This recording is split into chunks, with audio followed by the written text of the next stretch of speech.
So this is lesson 66. We're going to have the parables of the wedding feast, parable of the 10 virgins, and parable of the talents.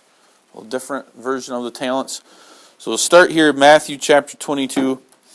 And first we'll read the first portion, which speaks of the wedding feast. Okay? Matthew 22. Everybody's got their Bibles out. Looks like that's good. Verse 1. And Jesus answered and spake unto them again by parables, and said, The kingdom of heaven is like unto a certain king, which made a marriage for his son, and sent forth his servants to call them that were bidden to the wedding. They would not come. Again he sent forth other servants, saying, Tell them which are bidden, Behold, I have prepared my dinner, my oxen and my fatlings are killed, and all things are ready. Come unto the marriage. But they made light of it, and went their ways, one to his farm, another to his merchandise. And the remnant took his servants, and entreated them spitefully, and slew them. When the king heard thereof, he was wroth, and he sent forth his armies, destroyed those murderers, and burnt up their city. Then saith he to his servants, The wedding is ready, but they which were bidden were not worthy. Go ye therefore into the highways, and as many as ye shall find, bid to the marriage. So the servants went out into the highways, and gathered together as many as they found, both bad and good. The wedding was furnished with guests. When the king came in to see the guests, he saw there a man which had not on a wedding garment. He said unto him, Friend, how camest thou in hither, not having a wedding garment? He was speechless. Then said the king to his servants, Bind him hand and foot, and take him away. Cast him into outer darkness. There shall be weeping, and gnashing of teeth. For many are called, but few are chosen. Let's take a look here at this parable. Who would be the king? Garrett? God. Makes sense that God is the king. Who did he send forth? Who are the servants that he sent forth to go out and do the calling, the bidding, the command, gave the command? What do you think? What can we put there? Micah? Preachers? Garrett? Prophets? Okay. Teachers? In the Old Testament. So, those who go out and proclaim the gospel, call others in, good. Now, some would interpret this as a call to the gospel. In other words, it's a way in which it shows that God says, well, call everyone, tell everyone to come to the feast. You're all invited, but only some are going to listen to that invitation and actually come. It's wrong. This is not an invitation. This is a command. Okay? The king is powerful. No one would dare not obey the king. And so the king commands his servants, you all will be at my wedding feast. But we would say the privileged, those who know the king well, probably have the best opportunity to get there because they have all of the things that they possibly would need. What do? What do they do when they get that command to come in? Joe? Yeah, I'm not going to go. I've got more important things to tend to. I don't need to go. I know what's best for me, and I don't need to go to that feast. I don't need to listen or obey. Obviously, who is that like? Garrett? Pharisees, the Jews, and all who reject God's command. All who say, no, it's not important for me. Okay? What happens to them? What happens to that people then? Garrett? They killed the servants that he had sent, and then the king killed them with his armies. Yep. So, it's just like the prophets in the Old Testament being killed. The king is wroth, sends forth his armies, and destroys those murderers and burnt up their cities. It'll be like when Christ comes again and God destroys this world. You didn't think you need me. You didn't obey my command to come. Your punishment is death. You even killed some of my servants that I sent to you. And then who is called? Hannah, who's called next?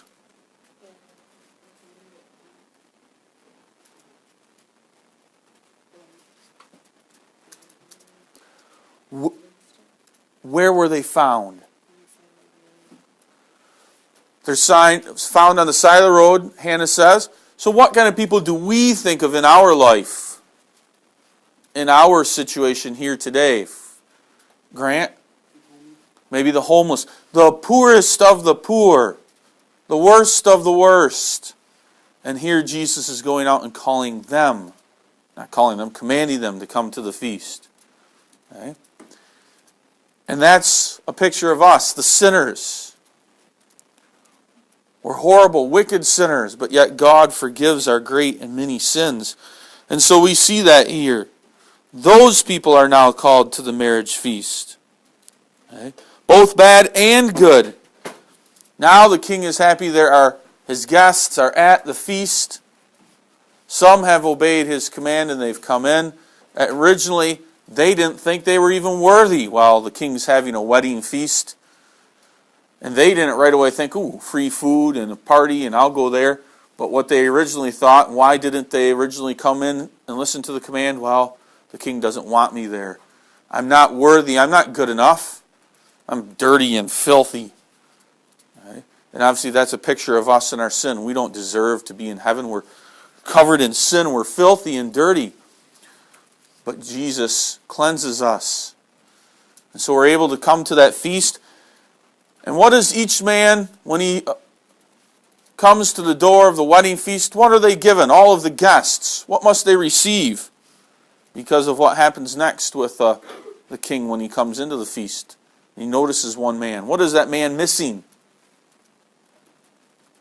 Courtney? He's missing a wedding garment. Okay? You put on this wedding garment. That's a picture of Christ covering our filth, our dirtiness, our sins. This robe of righteousness is put on so that we are there. And that's what all men and women are walking around at this feast in this wedding robe. But then when the king comes in to see the guests, he notices there's a man there without his garment on. And he's walking around and he says, now, how is it that you've gotten here? The man was speechless. But who is that a man a picture of? How did that man think he could get into this wedding feast? He thought that it's the opposite of the people that are not wearing that robe of righteousness. How did he get in? What did he think would get him into this feast? Jesse? His own good works. I don't need that robe of righteousness to cover all my filthy, dirty sins. I don't need Jesus. I can save myself. I can get myself into this wedding feast. No problem. I'll make my own way through my own good works. Okay? Instead, the master sees him. So that doesn't mean we're going to get to heaven and there's going to be ungodly people walking around that somehow snuck their way in and are going to have to be cast out. That's not the picture here. Okay? Or for us to think, worry about, or there's going to be some ungodly people in heaven that we're going to have to cast out. No. Only God's people will be there. But the picture here, obviously, is this man tried to get in by his own good works. A picture of the Pharisees. Okay? And what was done to that man then, Kenton, who tried to get in there on his own? Yeah, thrown out into utter darkness, there will be weeping and gnashing of teeth. They will be like thrown into hellfires. For many are called, but few are chosen. That important last verse. We're all called, all men are called to obey God, obey His commandments, but very, very few do. Okay? The next parable here, Matthew chapter 24. So turn there. Matthew chapter 24, verse 1.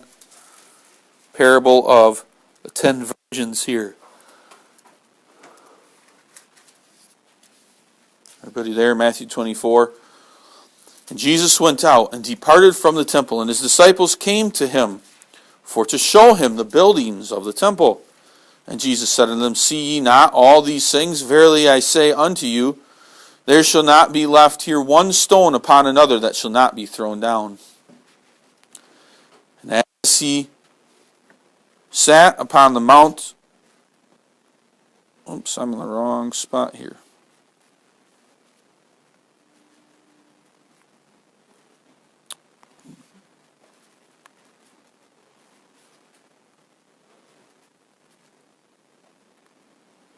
Sorry. Chapter 25, verse 1.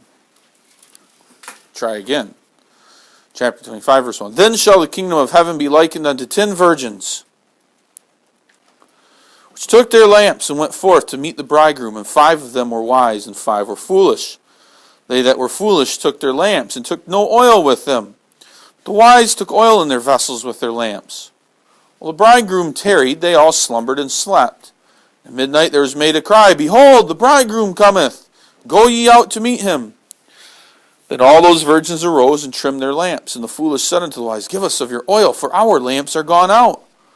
But the wise answered, saying, Not so, lest there not be enough for us and you, but go ye rather to them that sell, and buy for yourselves. And while they went to buy, the bridegroom came, and they that were ready went in with him to the marriage, and the door was shut. Afterward came also the other virgins, saying, Lord, Lord, open to us. But he answered and said, Verily I say unto you, I know you not. Watch therefore, for ye know neither the day nor the hour wherein the Son of Man cometh. Who's the bridegroom? Garrett? Christ. He's the bridegroom. Okay. There's a wedding feast. Jesus obviously is the bridegroom, and the bride is the church. But that's not the main point of the story here. So we have these 10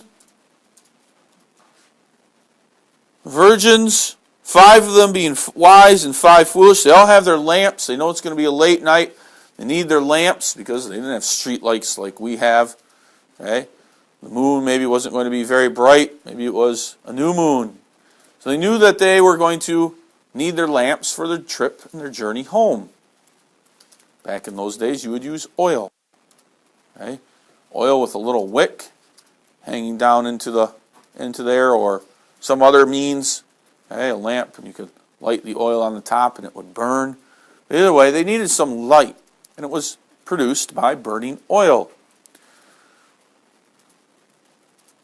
It was very common to carry a little extra oil with you, because once your lamp got low, you needed to add some oil so that it wouldn't run out. And they knew this could be a long night. It's a wedding feast. It's a great celebration. Most wedding feasts went on for many days back then. So 5 of them were wise because they took some extra oil, and 5 were foolish because they did not. So anyways, why did they sleep and slumber? What caused the 10 virgins to fall asleep where they were waiting at the house? Jesse? All right, it was taking a while for the bridegroom to come. That's a picture of Jesus isn't going to come right away again. We don't know what day and what hour Jesus will come, and it says that at the end. It could be a while, but it could be sooner than we think as well. So that's a picture here too. They're sleeping and slumbering because it's taking a while. But yet, all of a sudden, when he comes, it is sudden and unexpected. And only those who are prepared are ready. So we can't say in our lives, well, I think Christ won't come until I'm 80. So I'll live a wild and sinful life like that one prodigal son who left his father and his brother and went out and lived in the world and wasted all his money. And then say, yeah, when I turn about 75, then I'll come back. I think I'll join a church then again. And once again begin following after God. And then I can have fun and then I'll be saved. No. That's not the point here to say, well, they're sleeping, so it's going to be a while. That is true. But they also found that those who thought, well, I have so much time, they realized and were caught unready. Okay? So That night, somebody cries out, "The bridegroom cometh." So the people arise and they trim their lamps, get ready, and they head out. And 5 of the foolish virgins realize while they were sleeping, their lamps must have gone out and run out of oil. And they, hey, can we borrow some of your oil? Because the 5 wise ones, they said, no, if we give you some and you have some a little while from now, we're all going to run out. And that'll be no good. We're going to keep ours. You need to go out into the streets and by the cellars and buy some of that extra oil. So they do. The bridegroom comes. The 5 wise virgins go with him. They're ready. They go to the wedding feast. The other 5 have to go out into the marketplace, try to buy some oil, and they come back and they knock at the door. And they say, all right, we're here, we're ready. Time for us to join now. And what does the bridegroom say to them? Grant, I don't know you. Who are you?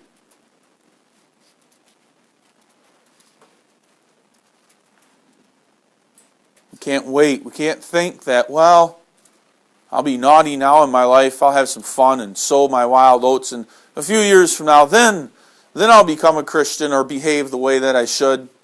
Or, I've got a long life ahead of me. I'll skip devotions for now. That's not important in my life. I'll save that for when I'm older, more mature. Okay. Be kind to others. I need to be kind to them. I do whatever I want. Someday when I grow up a little bit more and I'm out of high school, then I'll start being kind and nice. Tell them I'll do whatever I want. Okay? But that's not the lesson here. Okay? So it may seem too like it's going to be a long time till Christ comes again. But all of a sudden he will come. And that's why that verse there is important. Watch, therefore, for you know neither the day nor the hour when the Son of Man cometh. So let us be found ready and waiting. All right, and then in chapter 25, verse 14 here, we get the parable, again, another parable about talents. Verse 14, if you can follow along there, of chapter 25. For the kingdom of heaven is as a man traveling into a far country, who called his own servants, and delivered unto them his goods. And unto one he gave 5 talents, to another 2, and to another 1, to every man according to his several ability. Straightway he took his journey. Then he that had received the 5 talents went, traded with the same, and made them 5 other talents. And he likewise that had received 2, he also gained other 2. But he that had received 1 went and digged in the earth, and hid his Lord's money. After a long time the Lord of those servants cometh, and reckoneth with them. And so he that had received 5 talents came and brought other 5 talents, saying, Lord, thou deliveredst unto me 5 talents. Behold, I have gained beside them 5 talents more. His Lord said unto him, Well done, thou good and faithful servant. Thou hast been faithful over a few things. I will make thee ruler over many things. Enter thou into the joy of thy Lord. He also that had received 2 talents came and said, Lord, thou deliveredst unto me 2 talents. Behold, I have gained 2 other talents beside them. His Lord said unto him, Well done, good and faithful servant. Thou hast been faithful over a few things. I will make thee ruler over many things. Enter thou into the joy of thy Lord. Then he which had received the 1 talent came and said, Lord, I knew thee that thou art an hard man, reaping where thou hast not sown, and gathering where thou hast not strawed. And I was afraid, and went and hid thy talent in the earth. Lo, there thou hast, that is thine.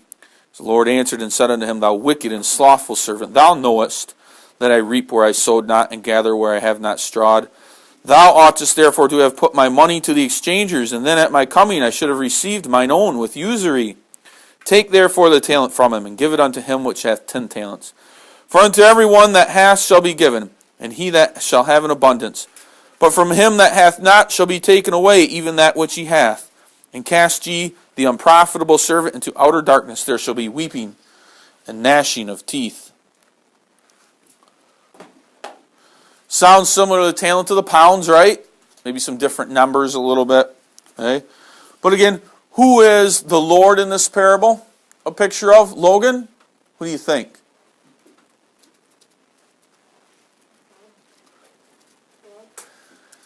Could be, but we're going to be a little bit more specific.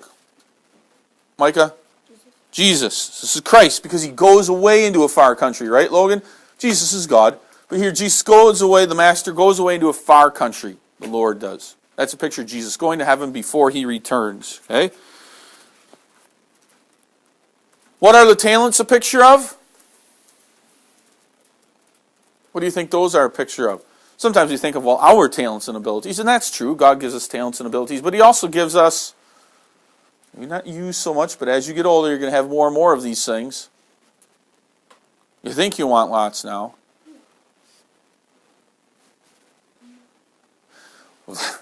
Yeah, that would be nice, right? But that's not specifically what we're getting to here. That, and you might think of that because of the pounds. So not so much money. Jesse? Responsibilities. You all have responsibilities in the kingdom of God. You're responsible to obey your parents. Okay? As you get older, you're going to have more responsibilities, supporting the church financially. Okay? There's going to be lots of responsibilities. If God gives you children, you're going to be responsible for teaching and instructing them. Right? Many responsibilities that God gives. To some people, he gives lots of responsibilities. They have gifts. They find themselves in the office of the elder, or maybe on the school board, whereas others may not so much. They're quieter. They don't have so many of those responsibilities, but they do have some still. Okay? And obviously, these different servants are the two types of people who may be found in God's church, in the church. Those who are supporting and doing the work of the church as they're commanded by God, and those who are not. So, talents can also mean, obviously, special abilities like we talked about. Some of you have gifts of music, singing, voice. Others have leadership gifts, gifts of speaking. Be great ministers. Others are very knowledgeable and can understand and think through things.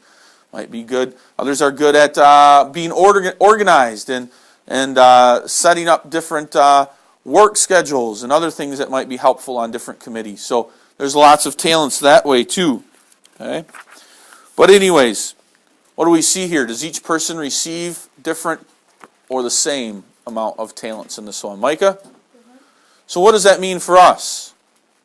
Are we all going to have the same amounts of talents? Same responsibilities, Kenton? No, they'll be different. Okay? Each of us will be different.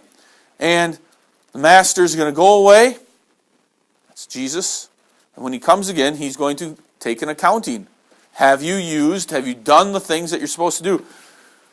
Did you serve the church? You were asked to be an elder or a deacon. You were asked to be on the school board. You were asked to help lead the ladies' school circle. You were asked to help be on this committee or be on that committee. You were asked to help volunteer for this or volunteer for that. You were asked to give of your gifts and your finances to help support the things. And God's going to reckon with each of us. Did you do that when I asked you to? Well, no, I gave some excuses. My family life was too busy. I said, well, too busy? What were you busy with? Well, hunting and fishing and going to sporting activities. I had to work lots of hours to have a nice house and boat, and so we could go on big vacations. And you didn't give that much money? No, I gave a few pennies and dollars here and there, but nothing, extravagant, and spent more on myself. Okay? Well, that's going to be, okay, the reckoning. When Christ comes again, our lives will be reckoned with. There's nothing that we're going to hide from Jesus. Well, you can't come up with an excuse. You can't say, well, this is what I didn't know what to do, and so I did nothing. No, that's not the right thing. Okay?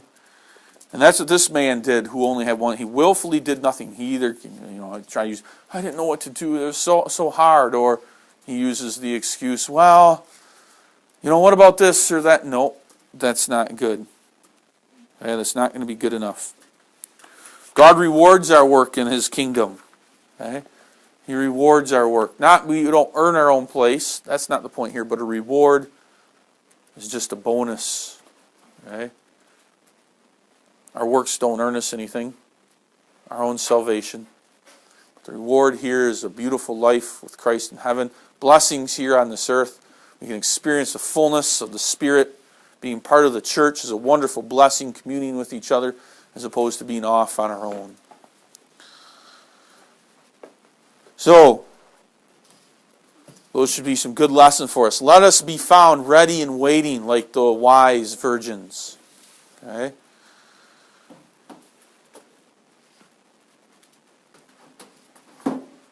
Let us prepare ourselves by being part of the church, giving of your time and your energy and your effort to help others around.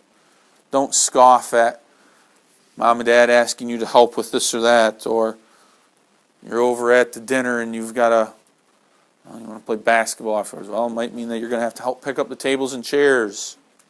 Okay? Don't expect things to just be given to you, but you might have to do some work to get, okay, to be able to enjoy the benefits of that. So